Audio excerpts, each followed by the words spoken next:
You're welcome back to Politics HQ on News Central Television. Now, on Tuesday, a Senate approved the request of President Bola Ahmed Tinubu to appoint 20 special advisors as part of his government.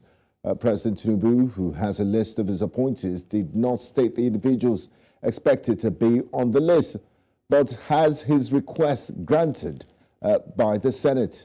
The Ninth Assembly is expected to round off in the coming days, and this may be some of the Ninth Assembly's last actions. The President has, in the last 1 week, appointed George Akume as the Secretary of the Government of the Federation, Femi Gbajabiamila as the Chief of Staff, and Senator Ibrahim Hadejia as Deputy Chief of Staff. President Tinubu is still expected to announce his ministerial list in the coming days or weeks. Now, joining us for this discussion, I have Dr. Farouk Bibi Farouk, a public affairs analyst. A warm welcome to you, sir, and thank you for joining us on Politics HQ. Now, Dr. Farouk, what is your evaluation of the appointments made by President Bola Ahmed Tinubu so far? Let's start with the current fuel subsidy, and before we get into the appointments. Now, what's your evaluation of the demands presented by the Trade Union Congress during the recent meeting with President Bola Tinubu's government over the removal of fuel subsidy? Well, first and foremost, one should take note of the fact that for a very long time, a president has not sat down with pressure groups, labor movements, or ASU and other movements or unions, as the case may be. And Tinubu, President Bola Tinubu might have changed the context of interaction between the president, the presidency, and such important unions. I do recall that since the time of Abacha, for example, Abacha had this knack for making private visits, unexpected visits to leaders of either unions or probably judiciary, other arms of government, to iron out issues. Obasanjo used to call them to the villa privately to iron out issues. But during the time of Buhari, for example, no matter what the pressure was, he left those matters to his lieutenants.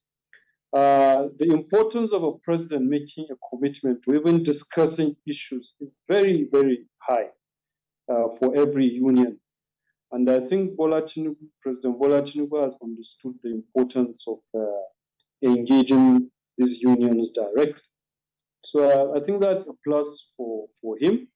Now, what is expected now is to see that results come out.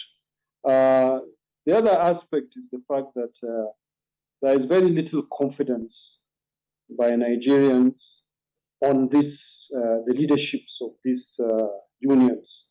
Over time, it has been like whenever there is crisis, they come up probably only to negotiate some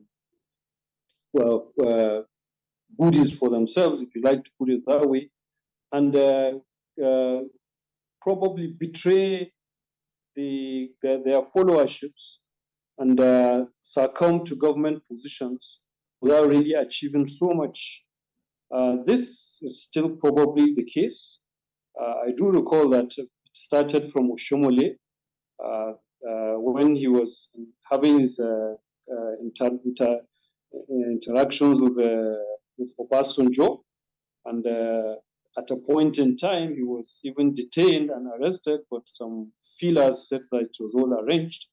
And so the labor itself does not have the confidence of Nigerians, probably some confidence of their members. The most respected union has been ASU, which is now facing its own issues. So generally, unions have been compromised by the Nigerian state. The leadership of unions have been compromised by the Nigerian state. So if Bola Tinubu is able to meet with them, interact with them, get them to work together, and probably give results, then probably the general public might begin to have confidence in them, because they have actually achieved very little in the last 30 years.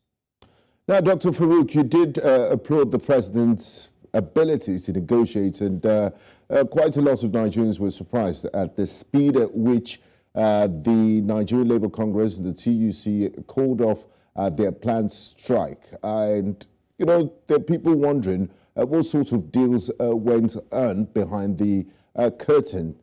Now, considering the tight deadline given by the TUC, what are the practical challenges in implementing their demand to the government to increase the minimum wage from 30,000 naira to 200,000 naira within less than 25 days? Is this something that is workable? And some people find this demand quite unreasonable.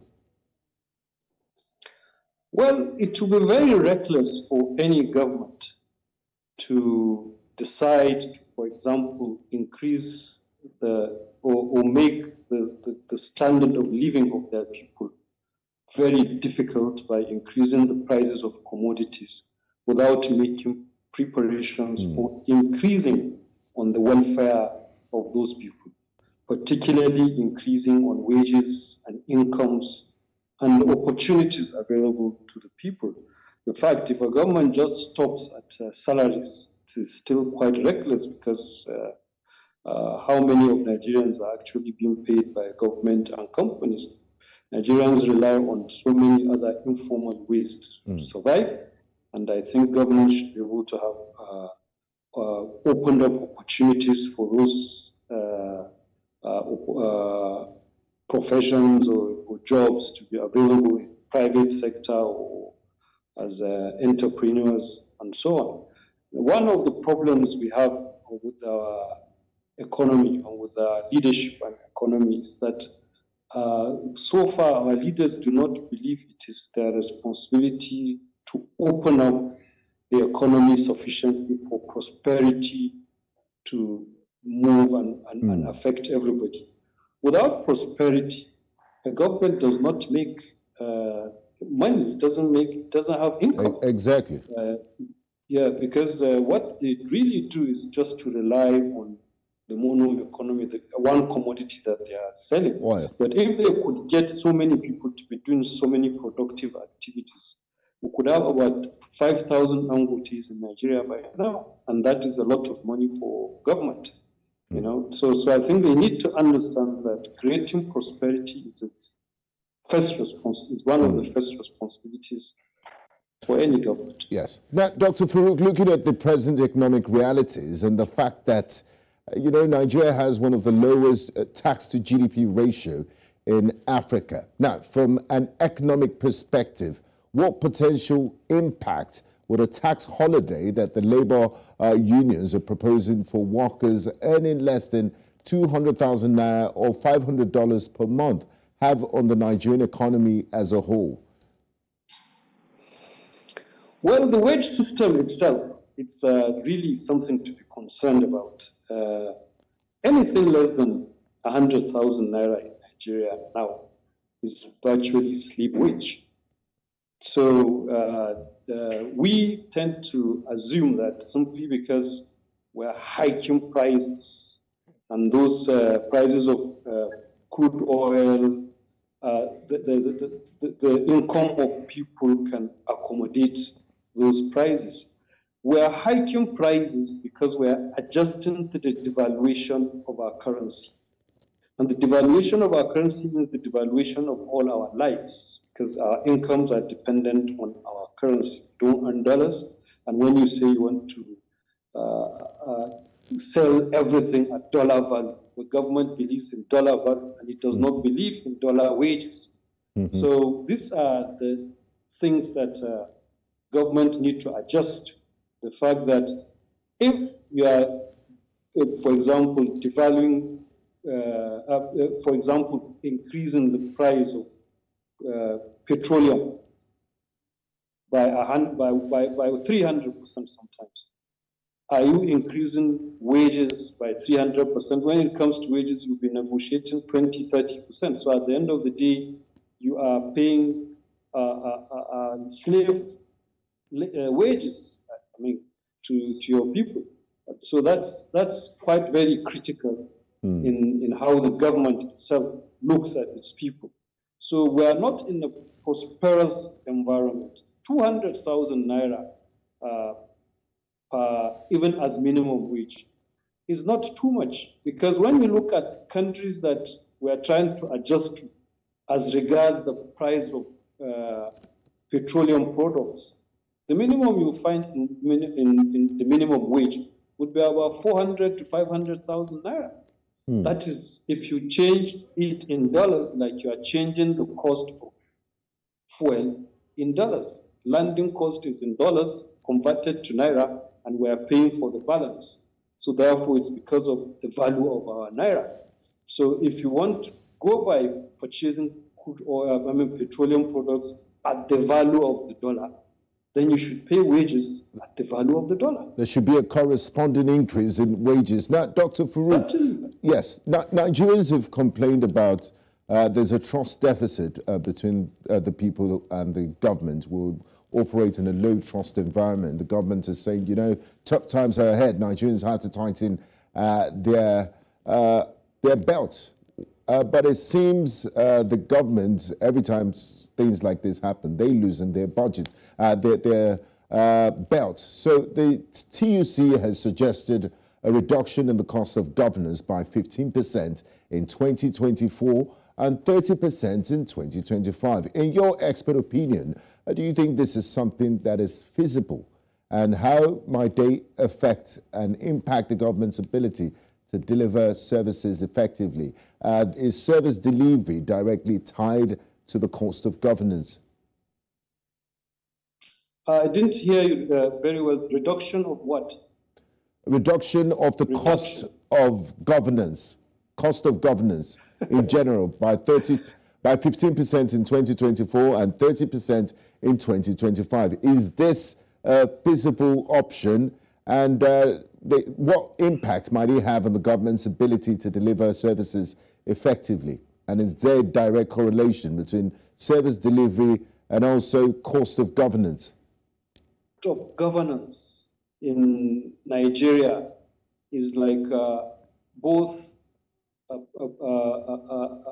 means of existence and a welfare system, and a voice for the jobs and political offices for those who are in politics. It has not really been on productivity. Majority of government is quite redundant.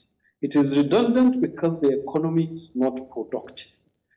You see, the percentage of people employed into government, in any government, are meant to be the minutest percentage as regards to the total employment, because they are supposed to be monitoring and enforcing laws of government on the private sector. Almost every job in government is about monitoring the society, monitoring some aspects of the society.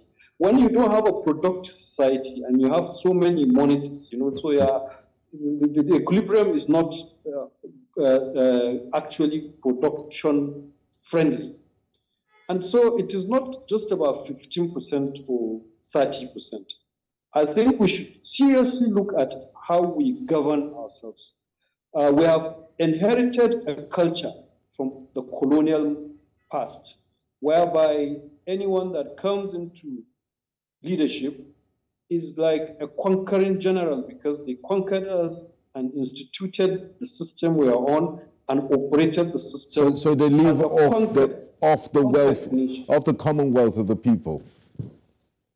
So the commonwealth of the people is for the conqueror, not for the people. And so that is why, right from the time the whites came, our grandparents would carry them on their backs, shacks. They were giving best horses, they were giving best homes, they were giving, and that culture has continued. Now, if you're working for the public, you are expecting to have the best jeep, the best house, the best hotels when you travel, the best everything. And that is regardless of the economic realities and how majority of Nigerians live. Now, Dr. Farouk, quickly, before we wrap up our conversation, just to touch on other developments. Just today, the Nigerian Senate approved the appointment of 20 special advisors to President Bola Ahmed Tinubu. What's the significance of the Senate granting President Tinubu's request to appoint 20 special advisors? How does it impact the functioning of the government? And what does he say about the sort of presidency we should expect from President Bola Ahmed Tinubu? Well, personally, I think President Bola Tinubu is trying to open jobs for the boys. Probably there are some of his supporters or party people that he might not carry into sensitive places, and probably former governors and many. He just wants to give them positions of advisors, because I do not see how you would start with 20 advisors before you even have ministers, before you have your priorities set up. You know, before, it's good that the government is claiming it has started already, so it is hitting the ground running. We're hitting the ground running with 20 advisory positions. You know, advising on what? I do not think you need more than 5 major advisors in a government. Then you can have committees on the economy, advisory committees, and so on. But to create independent advisors, get offices for them and retinues of staff, they operate just about a step below ministers. It's just probably for welfare of the people that you are trying to advise. I remember Obasanjo told his advisors that you can advise whatever you want to advise, but it is not up to me to take your advice. So they don't have executive positions, unless probably to some extent the National Security Advisor is the only one that has some. So you don't see these appointments as a sign of, you know, business? Yes. You said what? You don't see these appointments as crucial to the running, the daily runnings and operations of the executive arm of the government? The executive arm of the government is run by the Executive Council. You see, advisors are to advise the president on issues. And the Constitution is very clear that anybody the president feels he can ask for services, he is allowed to ask for services without even creating proper, definite office that has all the retinue of welfare. I'm afraid we're out of time, Dr. Farouk Bibi Farouk. I wish we could go on, but my producers are telling me we have to go. Thank you very much for your time and insights, Dr. Farouk Bibi Farouk. Thank you very much for having me.